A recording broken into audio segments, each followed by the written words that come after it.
여러분, 안녕하십니까? 야단만담입니다. 지난 시간에 우리는 박화부가 폭풍우 치는 밤, 버려진 아기를 발견하고 키우기로 결심하는 이야기를 들었습니다. 오늘은 그 후 18년 동안 어떤 일이 있었는지, 박화부의 지극한 정성과 아기 강희가 어떻게 자랐는지 들려드리겠습니다. 두 번째 이야기, 지극정성으로 키운 18년. 지금 시작합니다.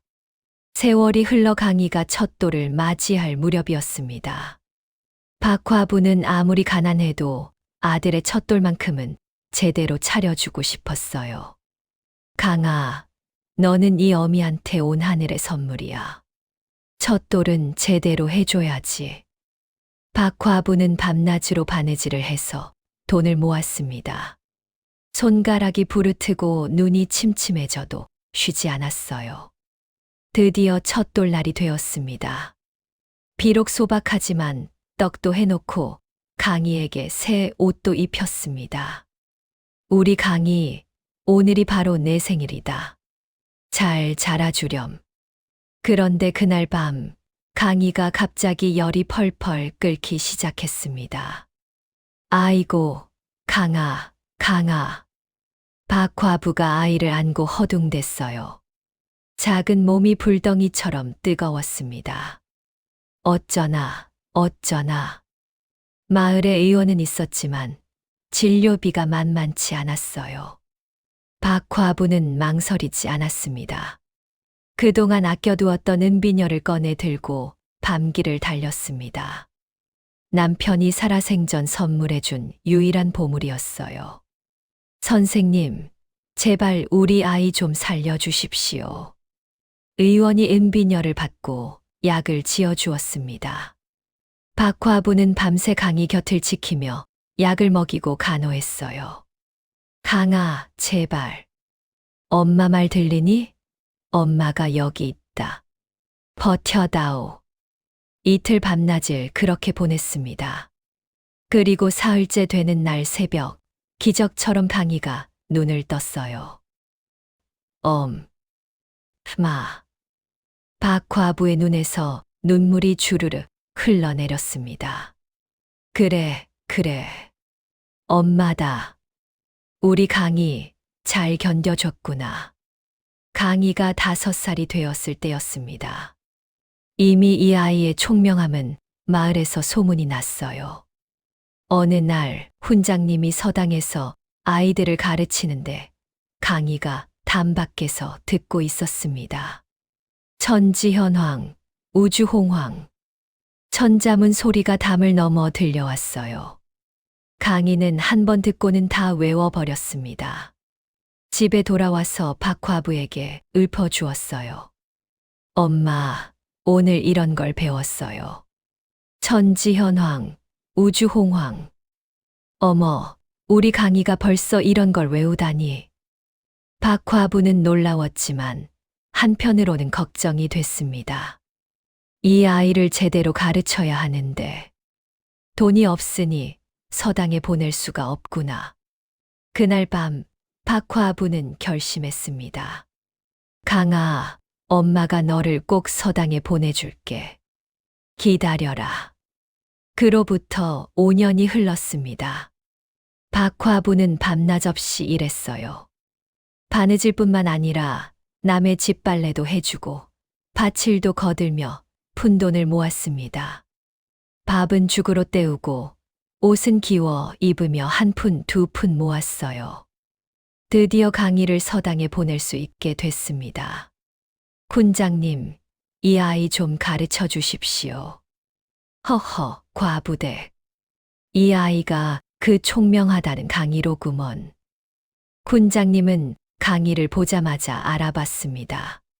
자네, 천자문 아느냐? 예, 압니다. 그럼 한번 읊어보거라. 강희가 막힘없이 천자문을 줄줄 읊었어요. 담 밖에서 듣던 것을 그대로 외운 것이었습니다. 훈장님이 깜짝 놀랐습니다. 허허, 이게 웬일이냐. 한 번도 배운 적이 없는데 이렇게 완벽하게 외우다니. 훈장님은 박과부를 돌아봤습니다. 과부댁, 이 아이는 범상치 않소. 혹시 이 아이 부모가 누군지 아시오? 박과부가 고개를 저었습니다. 모릅니다. 그저 하늘이 주신 인연이라고만 생각하고 있습니다. 그렇군. 아무튼 이 아이는 제목이오. 내가 정성껏 가르치겠소. 강희는 서당에서도 단연 돋보였습니다. 천자문은 물론이고 사서삼경까지 거침없이 배워나갔어요. 하지만 강희가 더 돋보인 건 학문이 아니라 효심이었습니다. 서당이 끝나면 집으로 달려와서 엄마를 도왔어요. 엄마, 제가 물 길어 올게요. 엄마, 제가 나무 패올게요. 엄마, 오늘은 제가 밥 지을게요. 박과부가 말렸습니다. 강아, 넌 공부나 해라. 이런 일은 엄마가 하면 되느니라. 아니에요, 엄마. 공부도 중요하지만 엄마 도와드리는 게 더 중요해요. 어느 겨울날이었습니다. 박과부가 감기에 걸려 앓아 누웠어요. 강희는 서당도 빠지고 엄마 곁을 지켰습니다. 죽을 쓰고 약을 다리고 이불을 덮어드리며 훈장님이 찾아왔습니다. 강희, 왜 서당에 나오지 않느냐? 선생님, 어머니께서 편찮으십니다. 제가 간호해야 합니다. 하지만 공부는. 강희가 고개를 저었습니다. 선생님, 책에서 배웠습니다. 백행의 근본은 효라고요. 어머니께서 편찮으신데 제가 어찌 공부를 할 수 있겠습니까? 훈장님이 감동했습니다. 허허, 이 아이가 진정책의 뜻을 아는구나. 참 기특하다. 강희가 15이 되었을 때였습니다. 이미 학문으로는 마을에서 따라올 자가 없었어요. 어느 날 마을에 무사 한 명이 지나가다 쉬어가게 됐습니다. 그는 전직 무관으로 나라를 위해 싸웠던 사람이었어요. 강희가 그에게 물었습니다. 어른께서는 무예를 하셨다고 들었습니다. 제게도 가르쳐 주실 수 있습니까? 오호, 자네가 그 총명하다는 강희로구나. 그런데 왜 무예를 배우려 하느냐? 어머니를 지키고 싶습니다. 그리고 언젠가 이 나라를 위해 힘을 쓰고 싶습니다. 무사가 강희의 눈을 들여다봤습니다. 맑고 강인한 눈빛이었어요. 좋다. 내가 가르쳐 주지. 그날부터 강희는 새벽마다 일어나 무예를 연마했습니다. 검술, 활쏘기, 말타기까지. 박과부는 걱정이 됐습니다. 강아, 너무 무리하는 거 아니냐? 아니에요, 엄마. 건강해야 엄마를 오래 모실 수 있잖아요. 강희는 웃으며 대답했지만 사실 마음속으로 생각하는 게 있었습니다. 나는 누구일까? 왜 내 가슴에는 이런 옥패가 있을까? 옥패는 아직도 박과부가 깊이 간직하고 있었지만 강희는 어릴 적 그것을 본 기억이 있었어요. 세월은 흘러 강희가 18이 되었습니다. 이제는 늠름한 청년이 되었어요. 키도 훤칠하고 학문도 뛰어나고 무예도 출중했습니다. 마을 사람들이 모두 칭찬했어요. 과부댁 아들 참 잘 키우셨소. 저 아이가 과거 보러 가면 꼭 급제할 거요. 우리 마을의 자랑이요. 하지만 박과부는 마음 한구석이 무거웠습니다. 어느 날 밤 강희가 물었습니다. 어머니, 제 친부모는 누구십니까? 박과부가 놀라 강희를 바라봤습니다. 강아, 왜 갑자기? 어머니, 저는 알고 있습니다. 제가 어머니의 친자식이 아니라는 것을요. 박 과부의 눈에 눈물이 고였습니다. 그럼 엄마가 싫으냐? 강희가 황급히 엎드렸습니다. 아닙니다. 절대 그런 게 아닙니다.